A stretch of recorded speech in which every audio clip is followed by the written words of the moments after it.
porque é um absurdo, mas ao pé da letra, para fazer mal feito é melhor não fazer, porque ainda além do que você vai tomar atitudes que ao invés Sim. de ajudar, pioram.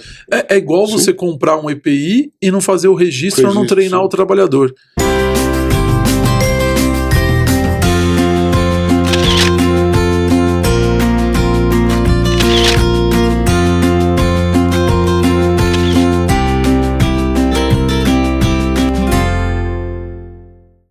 Bom, pessoal, estamos aqui mais uma vez para o nosso terceiro episódio do MedLexCast. O videocast, podcast, onde a gente vai falar sobre a medicina e o direito. E aqui mais uma vez eu e meu pai, João Batista Optis Júnior, para tratar de um tema muito importante e que é muito caro para as empresas, que é a questão do exame ocupacional, né? Esse é um ponto bem importante e que a gente às vezes vê algumas pessoas ainda com dúvidas. Muitas empresas, inclusive, fazendo exames avulsos, contratando profissionais para fazer o ASO que não tem conhecimento sobre o meio ambiente de trabalho. Então a gente queria tratar um pouquinho desse tema, tratar sobre a importância do PCMSO e dos exames ocupacionais serem realizados de forma adequada e como que isso traz repercussões para a empresa, repercussões trabalhistas, previdenciárias. Então é isso que a gente vai discutir hoje aqui com vocês. Vamos lá. Olá, pessoal, tudo bem? Como o Neto já disse, estamos de volta aqui no nosso terceiro episódio. Hoje nós vamos bater um papo aqui sobre uma das condições que eu reputo como uma das mais importantes. Por quê? Porque ela é o nascedouro de todas as consequências que ocorrem nas empresas. O que você quer dizer com isso, João? Eu quero dizer o seguinte, que todo exame admissional, toda a relação de trabalho começa por um exame admissional. Todo exame admissional mal feito tem repercussões. Não adianta a empresa pensar que ela está economizando. Muito pelo contrário. Ela está adiando custos. É o que eu costumo brincar, né? Ela está fazendo, em realidade, tão somente, muitas vezes, registrar filho dos outros. Por quê? Porque o indivíduo vem com doenças, o indivíduo vem com problemas que cabem, e por isso existe o exame admissional. Ele existe principalmente para preservar a integridade do indivíduo, que ele não seja submetido a condições que possam agravar, ou mais do que isso, possam lhe trazer prejuízos maiores à saúde, e a empresa, por sua vez, faz um exame mal feito e com isso não detecta, isso vai agravar, ou o indivíduo já vem com agravamento e a empresa vai ter que assumir, obviamente, vai ter que assumir aquelas condições. Portanto, eu acho que uma das coisas mais importantes, óbvio, além da seleção, além da adaptação, é o exame admissional. Por quê? Porque é ele que autoriza, é ele que diz assim, esse indivíduo pode fazer os exames, pode exercer o seu trabalho, com esse exame tendo sido feito, e a partir daí ele não terá riscos. E o que a gente vê no dia a dia, né, Neto, é principalmente o seguinte, as empresas tentando fazer isso com qualquer médico, muitas vezes médico que não conhece o ambiente de trabalho, e lembrando que para eu saber, primeiro, para que alguém saiba quais os exames que devem ser feitos, ele tem que, principalmente, conhecer o chamado meio ambiente de trabalho. E para conhecer o meio ambiente do trabalho, o mínimo que ele tem que fazer é uma visita à fábrica, é uma visita ao local onde ao ambiente de trabalho que aquele indivíduo que ele está contratando, que ele está autorizando a contratação como preposto da empresa, irá exercer suas atividades. E isso exclui já de início uma condição que a gente debate muito, que é o famoso atestado comprado no botequim da esquina, como a gente brinca, né? Que é o atestado do médico. Eu tenho um médico assim que eu conheço, manda lá. O médico nunca foi na fábrica, o médico nunca conheceu o local, nunca conheceu o ambiente, não tem acesso à documentação, não está nem um pouco preocupado com a condição que será exercida por aquele, até porque ele desconhece. E hoje nós temos um facilitador muito grande para isso, né? Que é o famoso e já obrigatório PGR, Programa de Gestão de Riscos. Lembrando sempre que, quando se fala em exame admissional, a gente tem que, sobretudo, buscar e saber quais são os riscos. Por quê? Porque se eu quero minimizar ou se eu quero, de alguma forma, proteger, tutelar uma condição do indivíduo, obviamente, eu tenho que conhecer o risco ao qual ele está submetido ou poderá estar submetido no exercício da sua função. Não, o PGR, né, o Programa de Gerenciamento de Risco, hoje ele acho que é o documento mais importante que a gente tem dentro das empresas. Não é o único, mas ele é um documento muito importante, porque ele acaba balizando todas as ações da empresa em relação à parte de saúde e segurança do trabalho. E o PCMSO ele tem que estar inserido nesse contexto do PGR, né? Acho que é meio impensável hoje a gente fazer uma coisa que a gente via muito no passado. Algumas empresas que faziam só o PCMSO. Por que isso acontecia? Porque os atestados de saúde ocupacional geralmente eram exigidos na hora de fazer a homologação, né?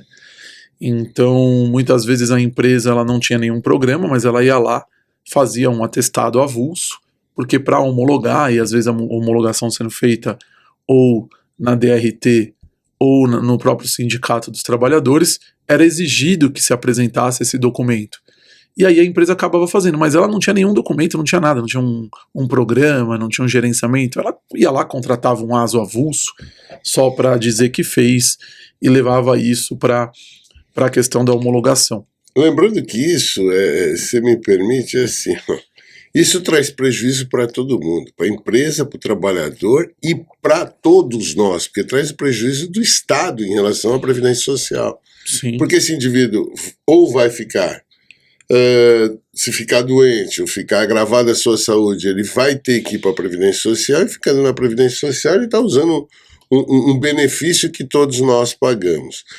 E só corroborando com o que você está falando, quando não existiam empresas, que a gente pegou muito, que na verdade dizia assim para o funcionário: procura um médico do trabalho, faz o atestado e traz Paga pronto. você. Paga você. Primeiro que isso é uma despesa prevista em lei que tem que ser da empresa. A empresa que custeia todos esses programas. Tudo isso. Segundo, tem que existir nesse custeio uma obrigação do médico que faz o atestado nessa relação. Para que exista isso, há que existir um contrato com esse médico e não um médico qualquer em qualquer lugar do E aquela questão também, né? país. Você dá o médico de repente considera a pessoa inapta para o trabalho, ela entrega o atestado na mão do trabalhador e fala: se vira lá com a empresa. Então não tem como ser assim, você tem que ter uma gestão. Até se você precisa fazer uma recomendação, pôr uma restrição, fazer a efetiva gestão da situação, né?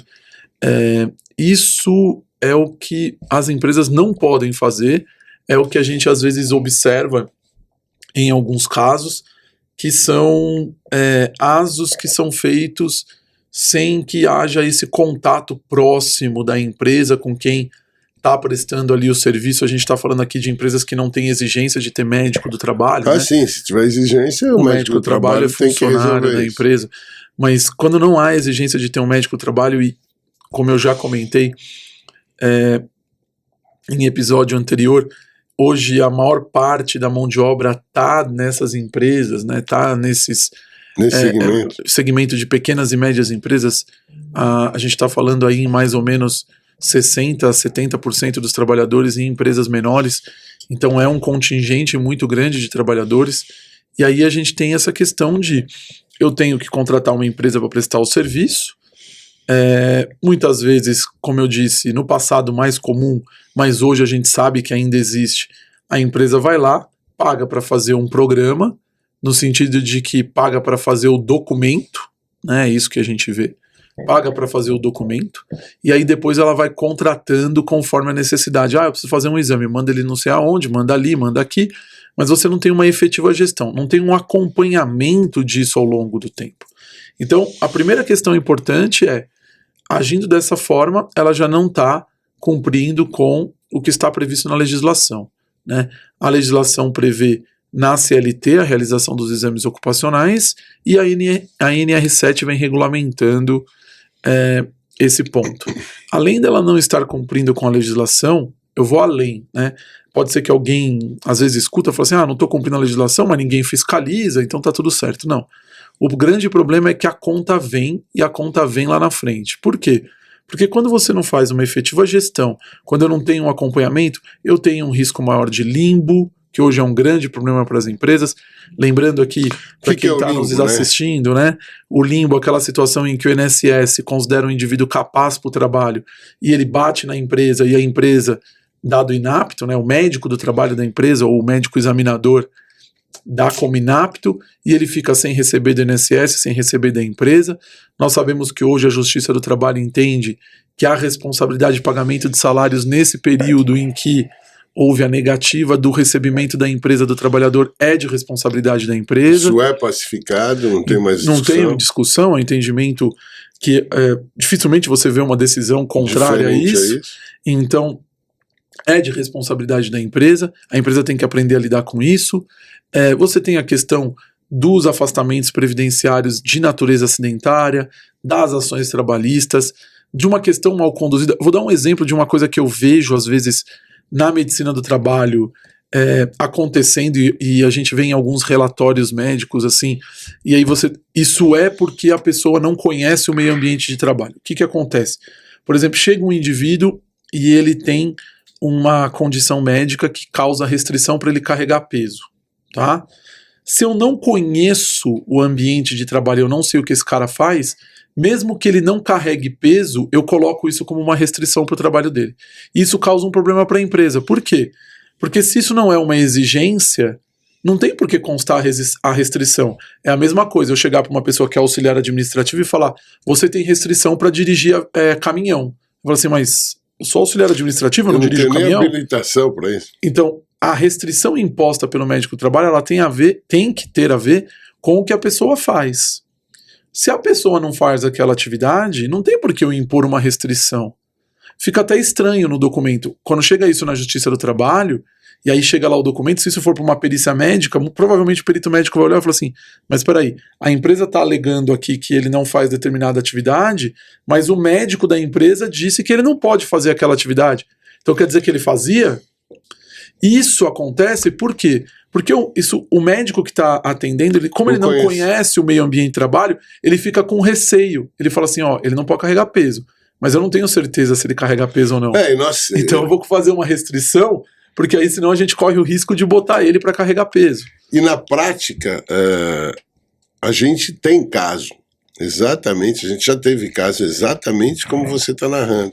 Aqui, por questões éticas, vamos declinar nomes, mas é assim, era uma empresa que não era tão pequena, mas pelo grau de risco dela, ela não estava obrigada a ter profissional full-time como registrado na empresa, e ela usava atestado avulso, vai buscar em tal lugar, vai buscar em tal... Paga, tá longe, então paga você um médico aí e traz. E nós tivemos 2 casos, eu lembro muito bem disso, que o que acontecia? A restrição existente na atividade do indivíduo, é uma empresa que ela precisa de profissionais com alguma experiência, não é aquele profissional que dá para formar dentro da empresa, e esses profissionais, obviamente, é aquilo que eu digo sempre, né? A gente começa a morrer desde o dia que nasce. Então são profissionais que têm não só uma alteração oriunda da própria degeneração da idade, como também em decorrência da experiência que foi adquirida. Toda experiência tem um preço. E o preço daquela experiência naquela atividade, é uma atividade metalúrgica, ela trouxe lesões, mas lesões que não são incapacitantes.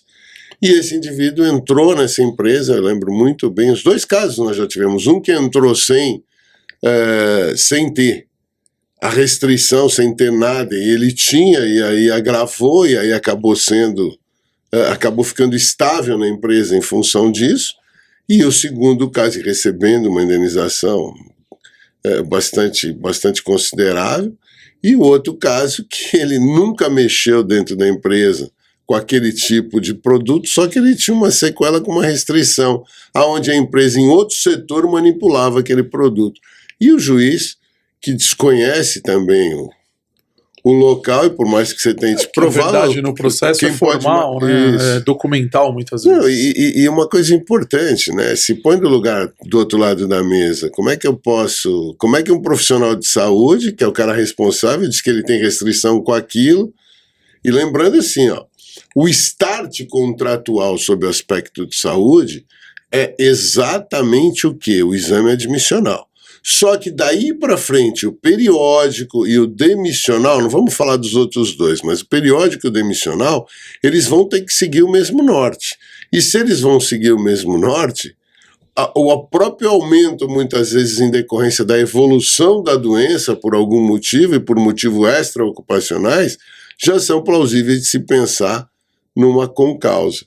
E é o que a gente tem visto e o que a gente vê na prática, no dia a dia. O indivíduo que saiu da condição de, vamos dizer assim, de nexo causal, abre aspas, de nexo de casualidade direto, mas ele está em plena evolução daquela patologia em decorrência até, muito provavelmente, não dá para a gente afirmar, mas muito provavelmente em decorrência da própria evolução degenerativa da idade. E aí o que acontece? Como é que você faz prova e como é que aquela história, a medicina não é quantitativa, como é que você faz prova, como é que você consegue quantificar o quanto daquilo é da experiência do indivíduo e o quanto daquilo aconteceu na própria empresa, ou ele estava em pico evolutivo da patologia, ou em pico normal de evolução da patologia. Então, mais uma vez, eu acho que é importante se salientar, se posicionar da necessidade de você ter um programa bem feito, programa esse sempre feito em cima de realidade, não de sucumbências e de mentiras. Programa esse onde você tem que conhecer o risco e usar desses riscos para que se proteja a saúde do trabalhador, e eu volto a dizer sem ter medo de errar. Muitas vezes o empresário se surpreende com algumas coisas que ele nem sabe que aquilo é risco, e que cabe ao profissional da saúde, ao médico do trabalho, dizer assim, ó, isso aqui é risco, e você pode fazer isso, que minimiza esse risco. E muitas vezes isso não é nem levado em conta. E por que não é levado em conta? Não é levado em conta porque ele desconhece, e ele paga alguém, se de forma, que forma ele paga, se contratualmente, ou se como funcionário, é um outro problema que a legislação e a relação é que impõe. Agora, que cabe ao médico do trabalho, sem sombra de dúvida, apontar tudo isso, e apontando tudo isso, principalmente chamar a atenção, criar o alerta para que se melhore as condições de trabalho. E na nossa experiência, que a gente vê no dia a dia, assim, ó, muitas das coisas que são risco podem ser resolvidas muitas vezes com a própria manutenção da empresa, que ela tem outros funcionários para fazer. Só que para eu poder fazer alguma coisa, eu tenho que conhecer essa alguma coisa.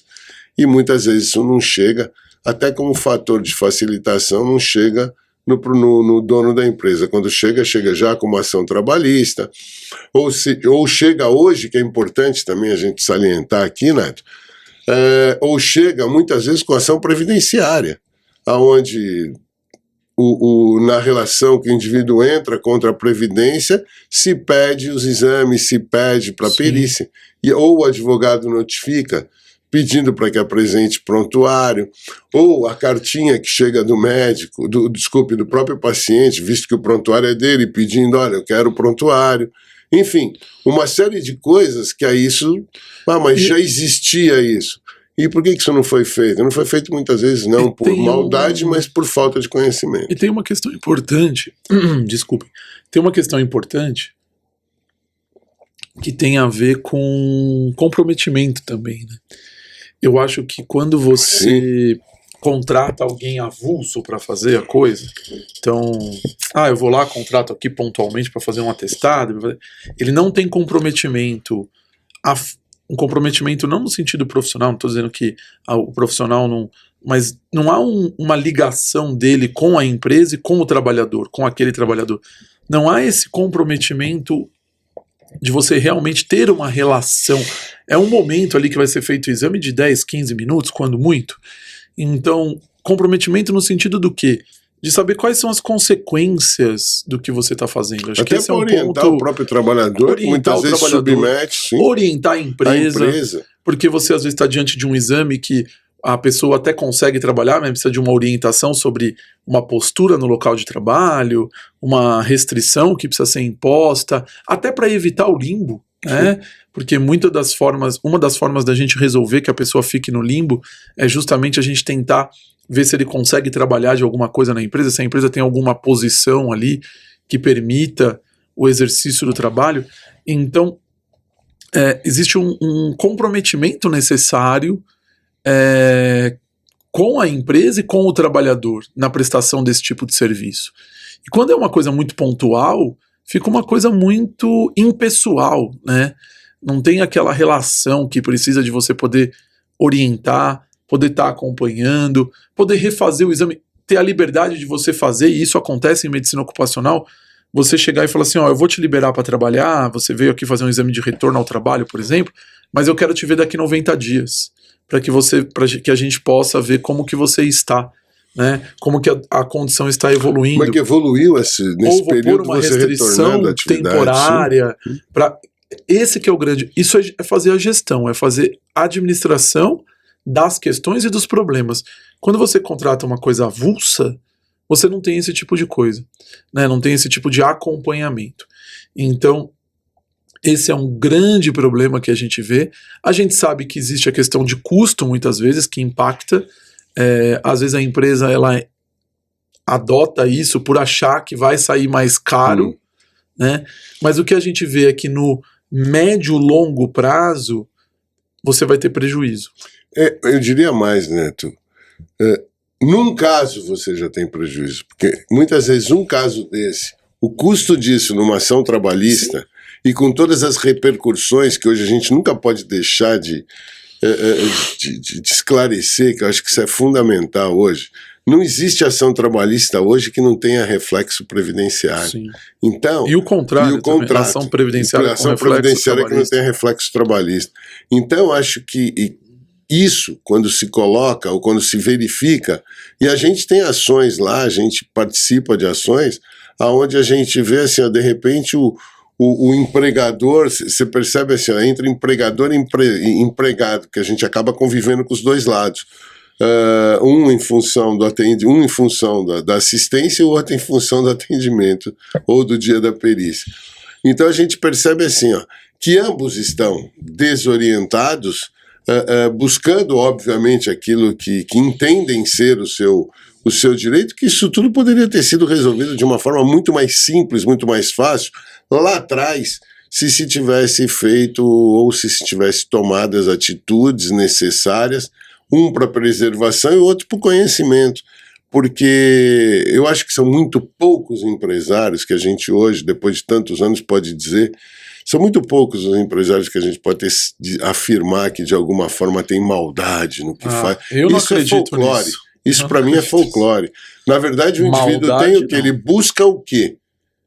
Que ele é o vilão? Não, ele busca o lucro, o que uma empresa tem que buscar. Mas e aí, se é uma empresa que tem fins lucrativos, ela tem que buscar o lucro. Isso é a finalidade dele. Só que isso, ele muitas vezes não investe, que isso para mim é investimento, não investe, não gasta, não faz, por desconhecimento. E é exatamente isso que a gente está até aqui para discutir, esclarecer. O que pode acontecer, às vezes, o empresário ter culpa. Sim, culpa é outra coisa. Aí a gente vai discutir. Agora, ter sido negligente, por desconhecimento, por questões, como a gente comentou, financeiras, ele valoriza mais uma coisa que outra. É só pensar.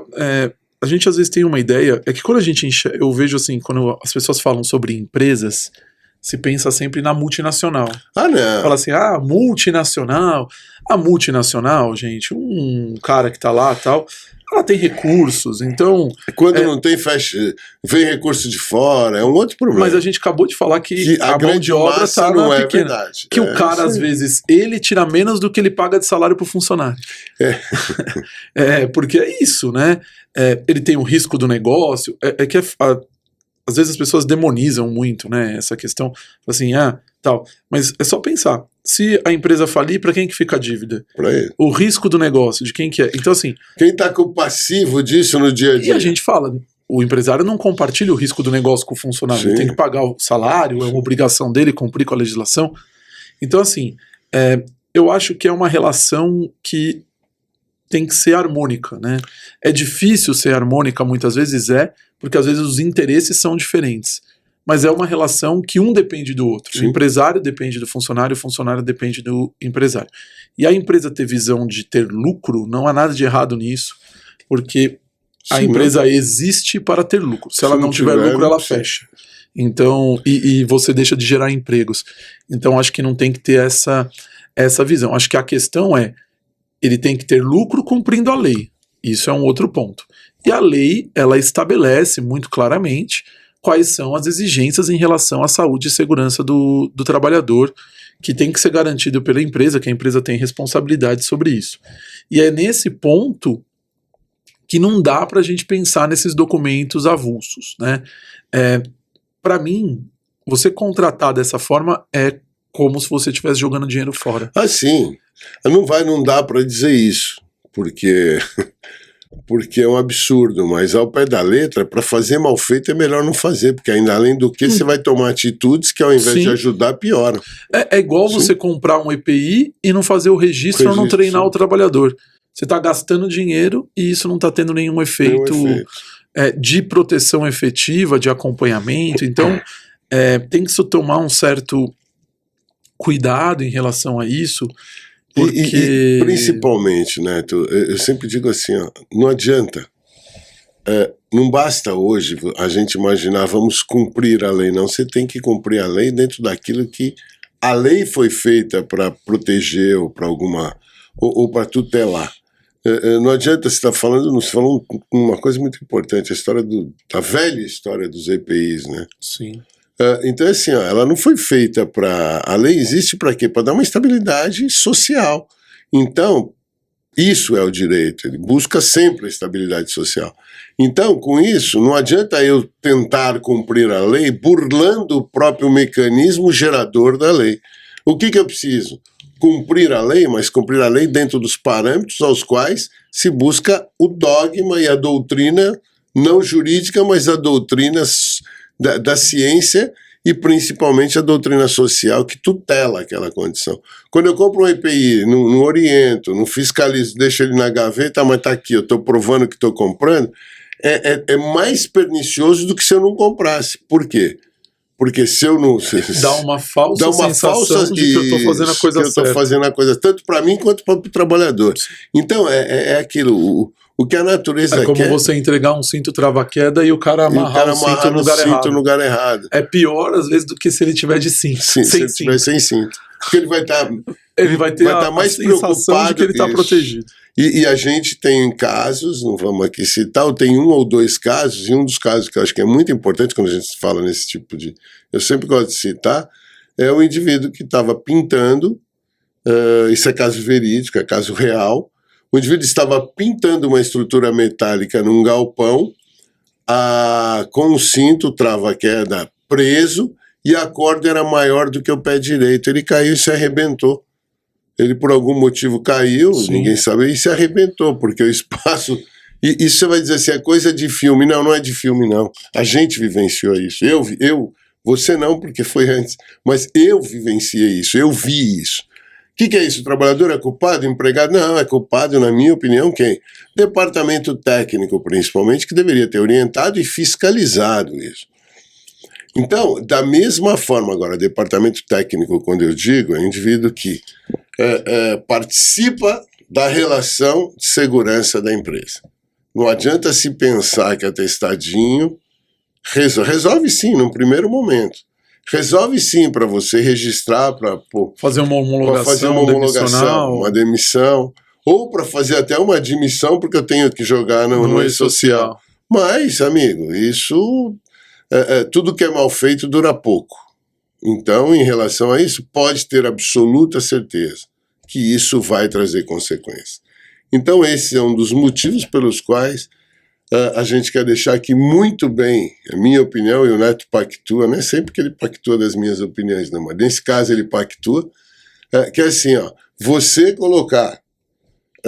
fazer um atestado de saúde ocupacional admissional, ele vai direcionar o periódico demissional, mal feito ou feito, sem ter o acompanhamento do médico, sem ter um médico do trabalho que se envolva com essa condição, é pior do que se você não fizer nada. Lógico que você não vai conseguir registrar hoje se não fizer nada, porque o E-Social não deixa.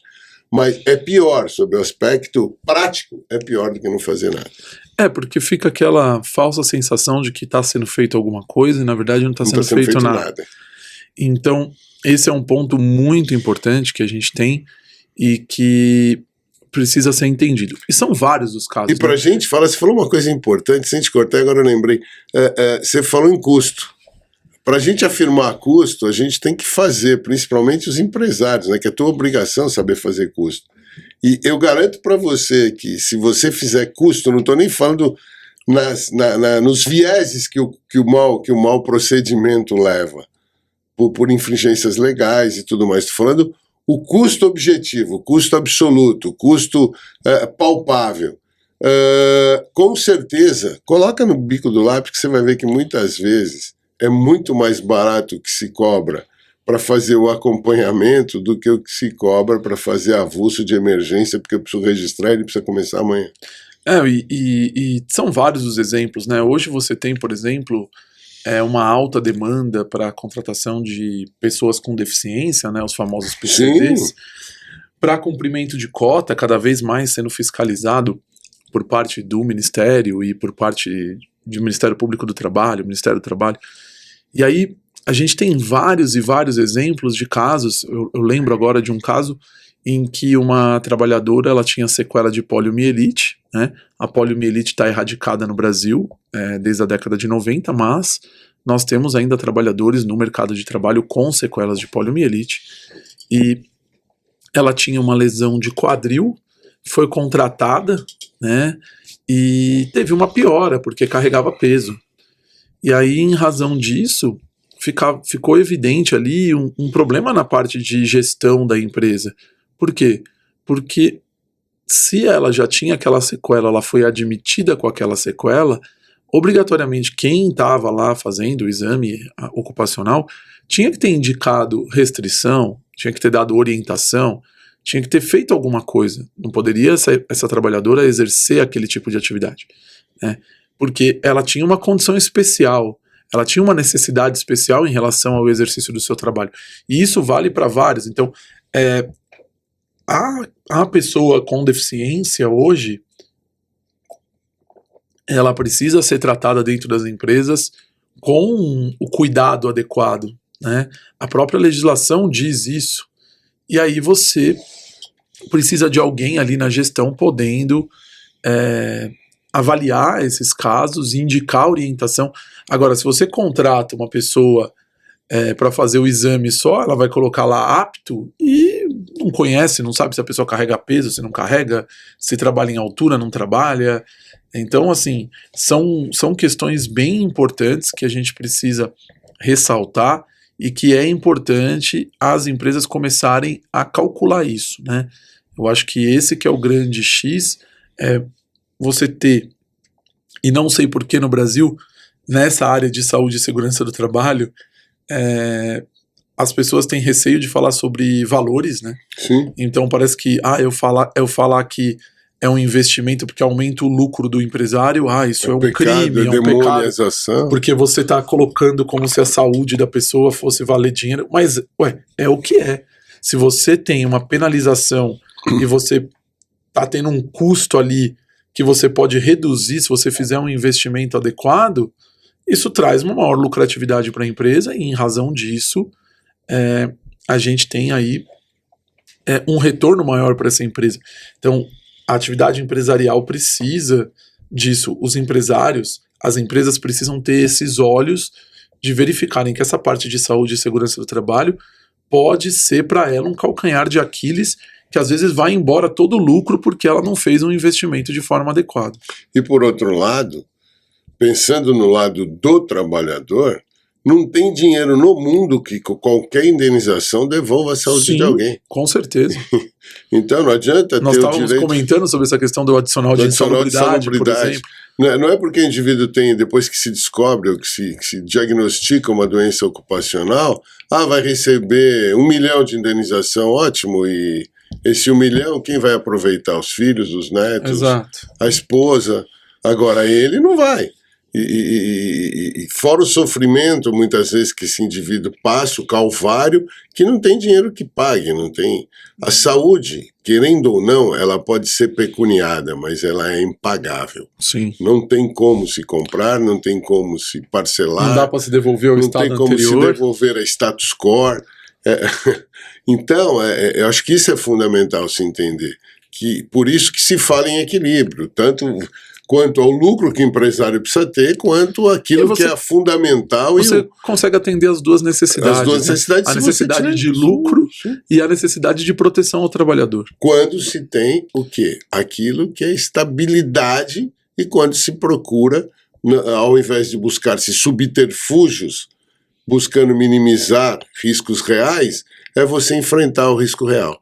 Em suma, é aquilo que a gente no dia a dia cansa de comentar, e eu falo para todos os alunos nossos, no dia a dia, nossos, não tenta jogar sujeira embaixo do tapete. Acabou essa época. O aspirador não tem mais potência para tirar a sujeira debaixo do tapete. Um dia ela vai aparecer. É o que no passado falava, né? Hoje em dia, a própria tecnologia faz com que seja difícil você conseguir esconder a realidade. Né? Você pode falar, não tem tal coisa, o trabalhador vai lá, tira uma foto do celular, filma um ambiente de trabalho. Não tem. Então é mais fácil enfrentar, ver o que é, e solução técnica tem para tudo. É uma questão ou de produção, ou de mudança de meio de produção, ou de orientação, ou em última análise, que é outro fator que um dia a gente vai discutir aqui, que é assim, é o EPI. Agora, EPI é o último recurso, ou aquele que é impossível existir uma medida técnica plausível e possível.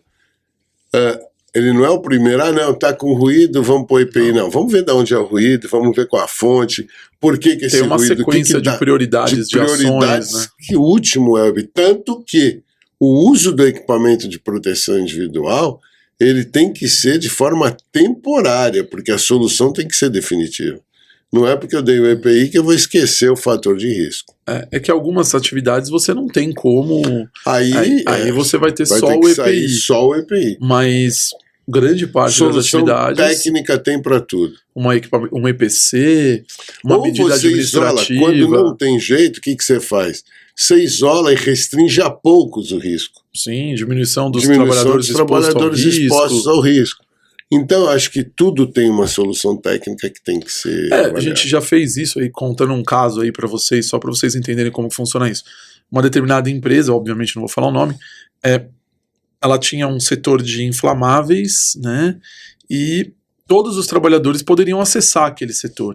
Era um setor que ficava aberto e a produção tinha uma necessidade de alguns produtos, e aí qualquer trabalhador ia lá, pegava o produto inflamável e levava para a produção. E o que eu estou fazendo com isso? Eu estou disseminando o risco. Então você vem com uma medida e fala assim, não, olha lá, não vamos todo mundo fazer isso, vamos colocar um trabalhador específico, esse trabalhador vai receber o adicional de periculosidade, vai estar orientado, vai estar protegido, vai ter treinamento, vai ter a proteção adequada, e só ele tem autorização para ingressar naquele local, né? Então só ele pode adentrar, só ele pega o produto inflamável e traz para a atividade necessária da empresa. Então, eu estou falando de uma medida administrativa que ao invés de eu expor 10, 15 trabalhadores ao risco, eu exponho um só. Então, já é uma vantagem para a empresa. Ao invés dessa empresa ficar no risco de adicional de periculosidade para 15, ela paga para um só porque é devido. Né? E aí eu não vou precisar discutir eventualidade, né? Mas são 15, ele vai lá uma vez por semana, mas não importa, aí vai ficar na discussão judicial, aí vai depender da interpretação do perito judicial, do próprio poder judiciário. Não, eu vou lá, reconheço, é um só, ele vai entrar de forma habitual e permanente, então ele vai estar exposto. Vou dar toda a proteção, porque eu tenho que pensar também que além do adicional, é a integridade dele que vai me... Tenho que dar treinamento adequado. Vou dar treinamento, vou dar proteção, vou fazer todo o cabedal de exames necessários para que eu possa, no momento que qualquer coisa saia da normalidade, eu afastá-lo. Então tem uma série de coisas que é muito mais fácil a gente reconhecer do que reconhecer, administrar e tomar as medidas. Tomar as medidas cabíveis. É isso aí. Então, acho que esse é um ponto muito importante que a gente precisa entender. Não dá para fazer a coisa meia boca. Não dá mais para ser amador na área de segurança. Essa é a grande verdade. Essa é a grande verdade. Embora, volto a repetir que uma das coisas que você colocou com muita propriedade é assim, ó, não pensem que segurança está voltada para as multinacionais. Sim. A segurança está voltada para toda a relação de trabalho. Até as nossas secretárias dentro de casa que fazem o serviço doméstico. Empregada doméstica tem que se estar preocupado de como, onde, quais são os riscos, porque hoje elas fazem parte, obviamente, com muita justiça. E tem aumentado o número de ações na Justiça do Trabalho.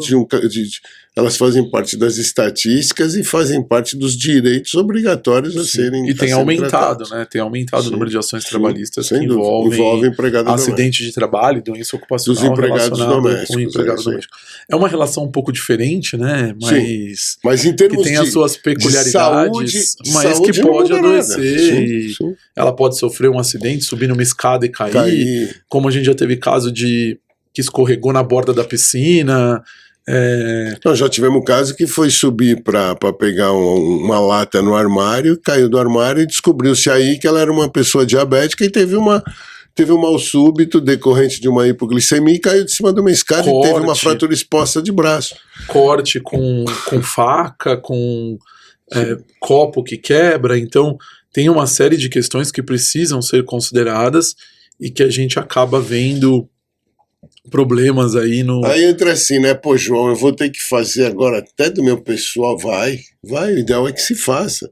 Porque independe da condição socioeconômico-cultural, que se fala em proteção. Ah, mas como é que uma moça que trabalha para mim, uma empregada doméstica, está há 5 anos na minha casa, eu não sei se ela é diabética. Você não sabe porque existe uma falha muito grande do Estado, porque te garanto que muitas vezes ela já procurou o SUS, muitas vezes ela já passou por médico do SUS e ninguém nunca fez um exame de glicemia nela. Então é muito mais fácil você proteger, buscando não só a proteção dela enquanto pessoa, como também proteger em função, principalmente, das condições e as consequências que possam advir de qualquer infortúnio relativo a isso. E lembrando que a gente tem aí diversos... para a gente já partir para o final, né? A gente tem diversas repercussões, então, dessa questão. E tem algumas delas que, muitas vezes, o empresário não se lembra, as empresas não se lembram.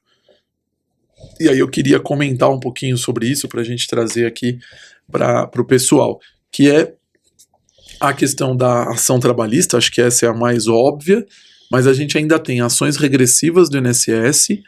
Então, a legislação previdenciária, ela prevê que o INSS, em caso de negligência no cumprimento de normas de saúde e segurança do trabalho por parte da empresa, possa cobrar da empresa todos os valores pagos em benefícios decorrentes de acidente de trabalho e doença profissional, doença relacionada ao trabalho.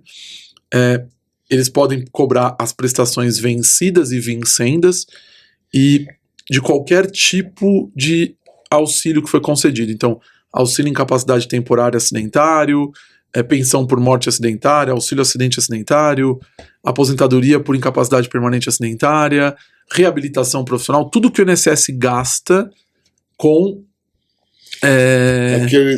aquele acidente de trabalho, doença ocupacional, quando comprovada a negligência da empresa no cumprimento dessas normas. A gente com certeza vai trazer esse tema de ações regressivas aqui com vocês, com convidados, para a gente discutir sobre isso, porque esse é um tema muito relevante. O que acontece quando a gente fala de ações regressivas? Muitas empresas elas não conseguem se defender pela falta de documentação, pela falta de cumprimento de normas, e muitas vezes até fez alguma coisa, como é o caso que a gente está comentando aqui, mas isso não serve para nada, tá? Qual que é a ideia dessa ação regressiva? Todos nós somos contribuintes e contribuímos para o sistema da Previdência Social, toda a sociedade. E essa cobertura desse risco social trazido pelos benefícios previdenciários, eles cobrem o risco ordinário da atividade. Então, quando eu falo lá no recolhimento do SAT, do Seguro Acidente e Trabalho, o recolhimento existe, né? Algum empresário pode pensar assim, mas eu pago SAT, eu não estou pagando seguro? Sim, você está pagando seguro para o risco ordinário. Quando eu tenho um risco aumentado, quando eu tenho um risco aumentado por negligência no cumprimento de normas de saúde e segurança, isso não é coberto pelo seguro. E aí essa é a origem, né, a tese da ação regressiva. Então a ação regressiva ela visa devolver para o erário os valores pagos em benefícios por não cumprimento de norma por parte de empresas. Essas ações, as que a gente já participou, são ações milionárias, não são ações de valores baixos, porque, como eu disse, vai ser cobrado tudo o que o INSS gastou com aquele determinado acidente ou doença ocupacional. Então, geralmente são ações de alto valor e muitos tribunais têm entendimento, muitos TRFs e o STJ também têm um entendimento nesse sentido, que o ônus da prova caberia à empresa, ou seja, não seria o INSS que precisaria comprovar que a empresa não cumpriu com a norma. Seria a empresa que teria que comprovar o cumprimento. E aí essa inversão de ônus de prova, ela causa um grande problema para as empresas, né? Porque muitas empresas não têm. Aí tem várias teses para se utilizar, anexo do não cumprimento com acidente, aí são outras questões jurídicas, né? Mas só para vocês verem como isso é um tema muito importante e que às vezes a gente pensa assim, é uma ação trabalhista, qualquer coisa vai lá, faz um acordo. E acabou, tá resolvido aí. Não tá. Não é assim. E uma coisa, só para poder corroborar com isso, ilustrar isso, é assim, por que isso é possível ser feito enquanto tese? Porque a Previdência Social é contributiva retributiva.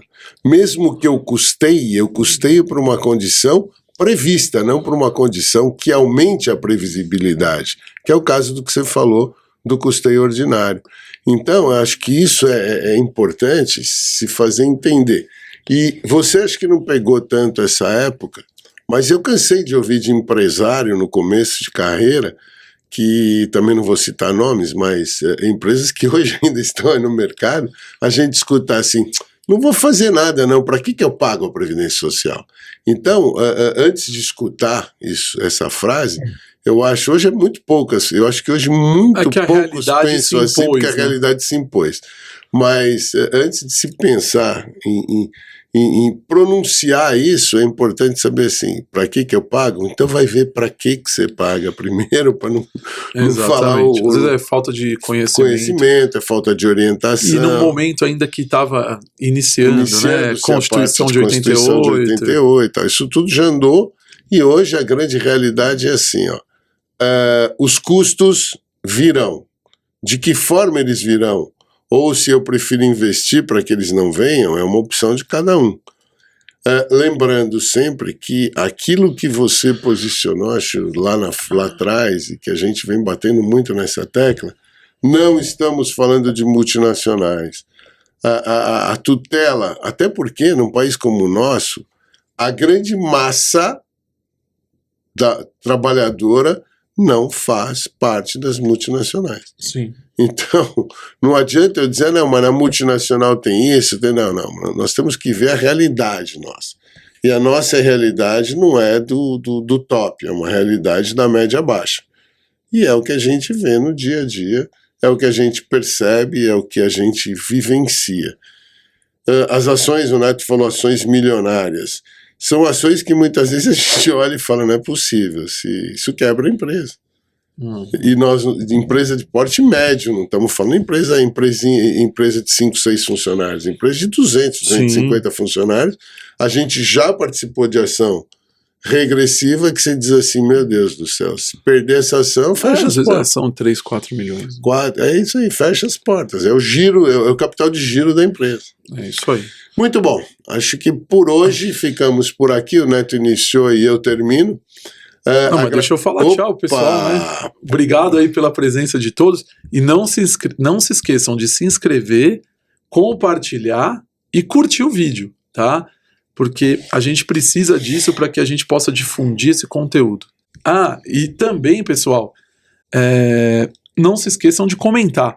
Os comentários também são importantes, comentários sobre o conteúdo que a gente está trazendo. E também sugestão de temas para que a gente possa definir as próximas pautas, as próximas entrevistas e trazer um conteúdo atualizado para vocês. Por favor, temas é fundamental que os senhores nos sugiram para que a gente possa trazê-los ou trazer dentro dos nossos limites de conhecimento os convidados que possam esclarecer a vocês aquilo que os temas que sejam importantes e polêmicos possam dizer. Pessoal, com isso eu agradeço a paciência e a audiência de estarem aqui nos ouvindo, esperando tendo lhes trazido algum conhecimento ou principalmente alguma reflexão diante dos temas que a gente se propôs, e estaremos de novo aqui numa próxima oportunidade no nosso próximo Medlex Cast. Obrigado a todos.